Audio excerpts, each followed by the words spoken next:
I Where's guess. the AC? That's the real question. I'm okay with less AC. It's a conspiracy because, like, Okay. you know, they cool down the temperature of the building, so you'll buy more sweatshirts. Really? No. What? That's like the movie theater No. where you can't like. Yeah, or like restaurants where that's actually true. They make it really cold so that you're hungrier. Is that a thing? Yeah. Is that like is there science that backs that? No, actually, Does that's the a shot thing. look good? Yeah. Hello, my name is Farah Chalisa. I'm a human rights and civil rights attorney from Chicago, Illinois. My family are immigrants from Pakistan, and I'm Muslim American, and I'm really grateful to be here.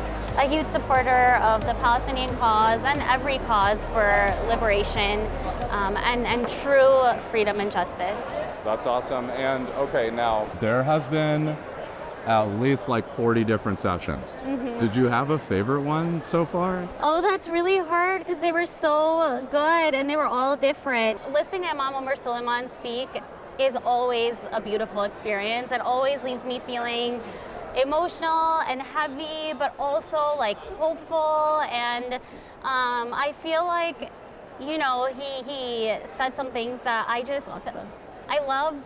I think that's like a general theme of the conference. I love hearing the things being said that are not said enough, are not spoken about enough. For example, like he spoke about the importance of supporting the Holy Foundation 5, and about supporting political prisoners both in Palestine but also here. Sure. And that, you know, I love that. Like that needs to happen. We need to all be supporting each other and this fight for liberation and showing solidarity. It was awesome. We were not in the main hall, so we had to watch it from the monitor in the media room. Yes. It doesn't have the same effect, but I mean, you can still hear everyone's reaction. Yeah. It's a powerful reaction. I believe it. I believe it. Things have been running late today because of how powerful the reactions are during the conference. There was you know what I this mean? session, they had former political prisoners on the screen, and I mean that session, there was so many like standing applauses in between speakers or after statements made, and I think it was, I mean I know it was because everyone was so powerful. There were so many powerful statements that were made that it was a great session, and I believe that made the program run late too, because people they wanted to cheer for so many things that were said, and it was amazing. Okay, and then I also learned some new analytical frames. Okay. And I really need to like play with these. So from an analytical perspective, somebody was saying that the European Union would be considered like the left wing of Zionism in the international system. And they said the right wing is, of course, America? Yes. And I actually think that's like really fascinating because people always talk about the West, which is abstract. Yeah. It's not a consolidated bloc. Yeah. And we know like, so I'm still learning how to talk about some of these things, but with the genocide, and the support that the United States is providing to Israel. And thank you for using the term genocide, because I'm still astounded by how many media sources refuse to use that word, even today, when it couldn't be more clear that that's what's occurring. So what I think is happening for a lot of us and people that are kind of new to understanding Palestine is, you know, new language is developing. I think that the movement is also developing new language. And so like, you know, I studied advanced rhetoric through Black liberation, and I looked at it from like Frederick Douglass to today. It's even like with environmental justice in the 1980s, there was an exchange between the streets and the academic scene. Yeah. The academic scene's got to produce, you know, certain kinds of frameworks that are practical and can be implemented. The streets are going to show like what the direct action looks like. And there's always like this really cool exchange. So hearing this kind of like framework for the European Union and the United States, I mean, you know, that could be like a new way to critique an existing system. And I think that's like what a lot of people are grappling with, is like, how do we critique the system underneath all of the hardcore political repression? Right. I have a lot to say on this. Please. I'm really glad you brought up the concept of rhetoric and language, because I think that this battle is being fought, and by battle I mean the battle against Zionism and against a genocide, is being fought on so many different planes, and one of them is language. Sure. And the way that language has been manipulated in order to further certain ideologies, aka Sure. Zionism, and the way that propaganda is spun using language. So I'll start with the statement you started with about Europe being the left wing of Zionism, I believe you said, Right. compared to America being the right. And to me, I don't even want to think about it that way. I don't even want to talk about it that way, because obviously I guess it depends on who you ask, but if you ask someone who's on like the left or the far left in the US, they're gonna say they're more liberal, they're more democratic, which, like, what are those words even anymore? Left and right is also shifting in the United States a lot. Sure. So that's one concept, is these are shifting terms. Yep. And then another is like Zionism is Zionism, whether it's right Zionism, whether it's left Zionism, both of them have led to the same end result, which is genocide and ethnic cleansing. Both of them support occupation. Sure. So you can't really have a less conservative Zionism. Sure. What does that mean? Like, we'll take up less of the land? Yeah, I agree with you. To me, it's another way of propaganda, and it's another way of maybe, people being like, oh, well, the Zionism that certain countries in Europe show is okay because it's leftist Zionism, so it's not as crazy, I see. And so, like, and we've seen the European Union act differently than the U.S. Sure. They seem to have maybe red lines where the U.S. has none, but like the red lines they have, I don't actually believe them to be lines, because those red lines have been crossed many times. And there's a lot of talk from countries in the European Union about what they would do or what they will do. Like, we will recognize Palestine as a state in 2 months. Sure. We will recognize Palestine as a state if Israel doesn't do X thing. Right. It's like, well, if you accept that Palestine should be recognized as a state, recognize it as a state now, today. Yeah. Why are you waiting? Why are you using it as a threat? And if you recognize Palestine as a state, then are you also going to recognize that, armed resistance is its right as an occupied place? Are you also going to recognize that then it deserves its land back? Are you going to recognize that the people who belong to the state of Palestine, who have been kicked out, who have been stripped of their homes, their livelihoods, some of whom have never been able to go back after leaving their homeland, after being kicked out of their homeland? Sure. Are you going to recognize their right of return? Again, it's the language. This is another thing. So I've got a lot of friends in the Afghan community, the whole diaspora. Yeah. But one of my close friends, she was in the U.S.-led Afghan government. But her family goes way back in Afghanistan, even though she grew up in Maryland. She kind of grew up between Maryland and Kabul, okay? So she taught me, her and a whole squad of people taught me, deep history of Afghanistan. Yeah. This is, something I don't think gets discussed. This is, where I think the Zionists start to weaponize the space. Because we have to think, when the Afghan people were resisting the Soviet invasion in 1979, they got U.S. support. A non-state group, the Mujahideen, got U.S. support. The United States decided they would supply the weapons to Pakistan. So they deployed, and if we go and Google any law, it says it's illegal for the United States to supply weapons to non-state groups, okay?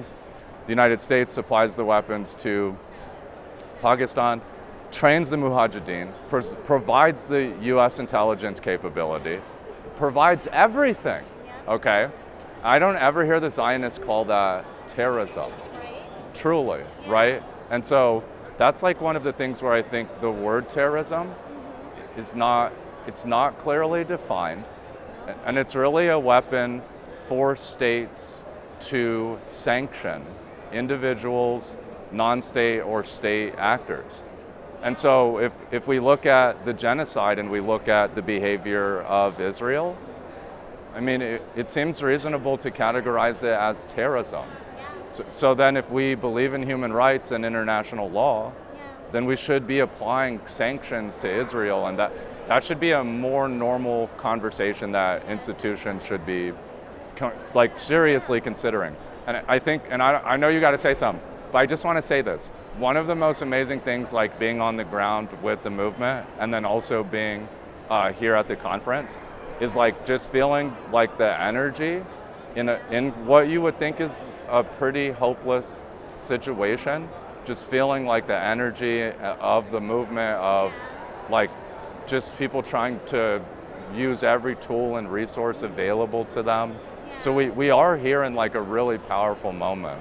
I completely agree with you. To speak to the last point you made, I think that's one of my favorite parts of being in an environment like this, is seeing communities come together. You know, I have seen so many instances over the weekend of people coming up to each other who maybe had met online or seen each other on social media, and talking to each other and connecting and sharing stories about the movement. And you know, there is so much darkness in what is happening, and it's really beautiful to watch everyone come together and dedicate themselves and this time period to the cause, and then find joy and resilience in it, you know, because I mean, I remember after October 7th, as you know, the bombings began, and immediately we were seeing videos of children being murdered and innocent civilians and families being just ripped apart by Israeli strikes and attacks, and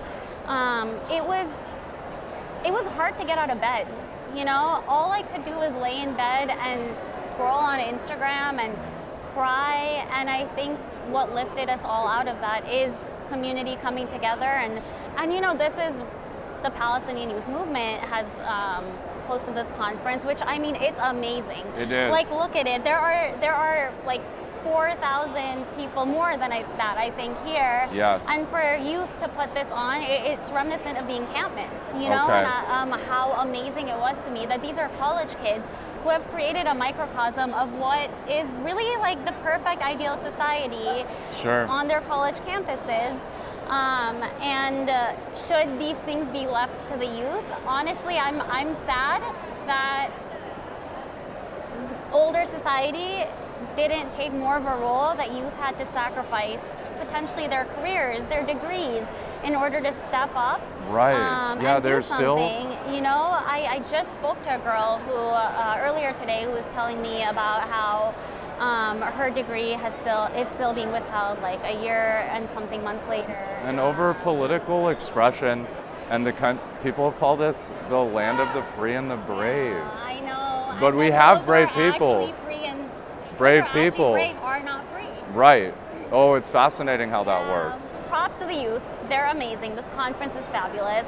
But at the beginning, it was really hard, you know, to find joy. And you know what really showed me the importance of finding resilience in movements like this is turning to the people of Gaza. You know, you see them praying in the rubble of a mosque. You see them like making their children laugh in front of their destroyed homes. And it's like, if the people of Gaza can hold on to hope in all of the darkness that they're facing, like, who am I to lose hope, you know? Sure. Imam Umar Suleiman called hope a privilege, and it is, you know? And who am I to, like, complain about, like, I think I actually messed up his quote, so maybe we cut that part. Yeah, but no, I understand what you're saying. And to speak to your point about terrorism and that language, listen, I am a Muslim American who grew up in the post 9/11 period, and so I have heard the word terrorism applied to myself and so many others around me very often. And well, I will note this. Security has been really awesome. They have. There's been a very limited police presence compared to if we were in Chicago. Oh my gosh, if we were in Chicago, there'd be 100 police outside. There would be snipers pointed at us. You think? Absolutely. Okay. I would bet money on it. But so the fact that they call you and many of my other friends and like colleagues and family members terrorists, like that. See, like we heard that language growing up, but we thought they were talking about, Well, let you me know, ask like you terrorism. something, okay? You know, not like people in our neighborhood. Let me ask you Like something. high-functioning So, people. If a student, or if a man, arms himself with guns, goes to school and shoots multiple kids, is that terrorism? Yeah? Have you ever heard it be called terrorism? Yeah. I mean, people, And if I can remember the legal definition of terrorism correctly, what I remember it to be is a act of for a political purpose or to spread a political agenda that leads to the death of over 2 to 3 people. Okay. And so when you're talking about a school shooting, there's usually a political agenda. Yeah, there is and more they're than publishing 2 to 3 them. deaths. But it's never called terrorism. We True. talk about their mental health. If it's of course True. a white person, I'm just gonna say it, you True. know. And the minute But this is true. that the skin color changes, the wording changes. Right. And Islamic that's extremism how they use language or as propaganda. Yeah, I agree with you. So I think these are things that our age bracket is gonna have to block on and work together. And one of the speakers, I won't mention his name, but he did talk about how the movement needs to continue to do outreach and to try to figure out how to reach a bigger group, try to be as welcoming, to give people a chance to learn. Do you have any thoughts on that? I do, in fact. To me, at this point in time, if you are not on the side of justice, you're doing something wrong. There has been more than enough welcoming to the cause. There Sure. has been more than enough evidence. If you wanted to know what was really going on, you've had every opportunity to learn what's really going on. There have been people shouting in the streets of every major city. True. There are stickers everywhere. There are people in cafes everywhere, which is amazing and beautiful. And if you truly, genuinely are curious, ask anybody. DM anybody. People are willing to teach. Sure. There have been so many sessions where people are willing to teach about the movement, Yep. So in terms of welcoming people in that sense, we're always welcoming to people. There are so many people I've spoken to, even at this conference, who have talked about how they started off as really hardcore Zionists and in the last 2 years, have really seen the light. Yeah. And it's amazing, and welcome to every single one of those people, because This reminds me of a quote of one of the activists in Chicago. She said, "The tide is not shifting, it has shifted." it has. Yeah, and she said that full-throated. It was I'm like, all right, I see you. So now I think when we talk about bringing the movement to a bigger cause, to me what I see as an opportunity is also talking about the way that the United States supports Israel. Okay. Our current president was elected by this whole contingency of people who rallied on this concept of America first. Sure. And we can talk about whether we agree with that or not, but the reality is, whether you agree with that or not, we are not America first today. Sure. We are Israel first. There's actually a bill that I saw that was proposed that offers more benefits to veterans of the IDF than U.S. veterans. That's see terrible. U.S. veterans on the streets, homeless, Right. We do. because there are resources that the government should have provided them and didn't. Sure. Yet they're passing a bill allocating money to benefits for IDF veterans, for veterans of a foreign army. Sure. Also, I understand, I've read through this many times because one of my personal goals is to chase after the war criminals who are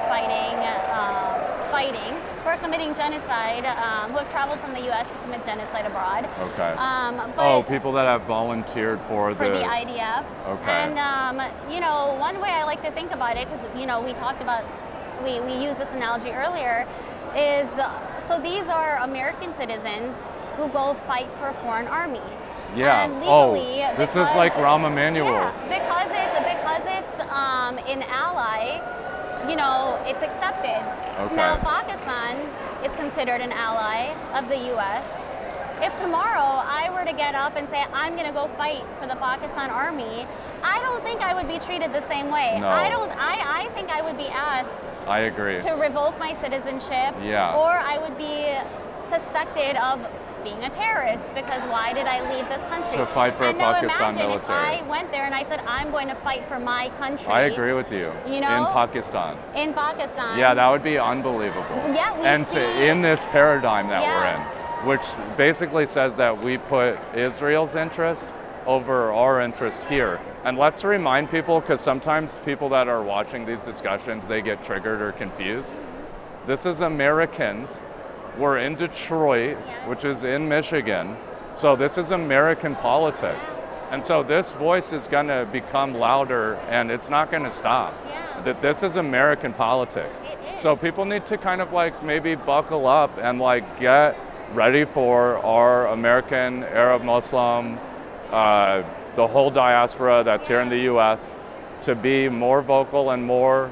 And it's only growing. Exactly. It's only growing as it should. Right. You know, because, And this is a country that has the mechanism and the system to make room for minority politics. In Yeah. fact, even if we're not perfect, we did write the book, and a lot of people are still looking to the Americans, even the Americans here around the world, right?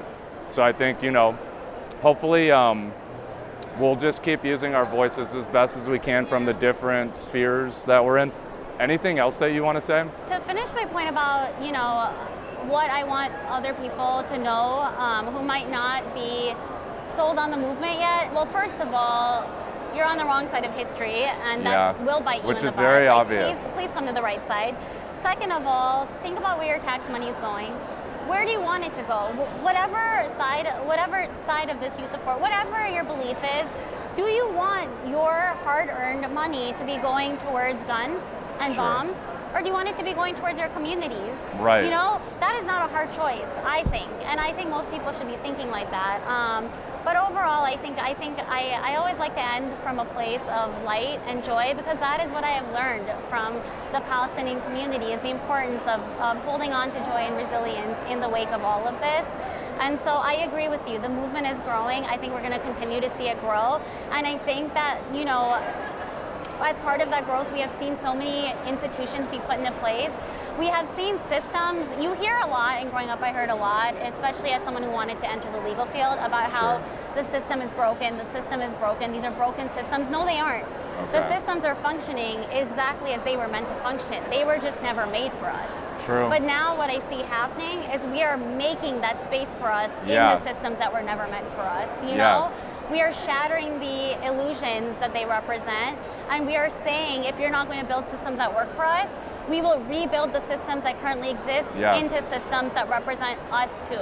Yeah. And we're going to keep doing that for as long as it takes. And I just want to say, you don't have to agree, but I say that's the American way, truly. The UK is repressing support for Gaza and Palestine. Yeah. Americans react to those types of situations. I still think there are some things that we do a little bit better, but I do think it is very American to incur the costs and defend your people and fight a good fight on the right side of history. I think if we're talking about the America concept of freedom and liberty and justice for all, that is exactly what we're asking for, is, equal freedom and justice and liberty and equal application of the Bill of Rights and the Constitution that makes this country great.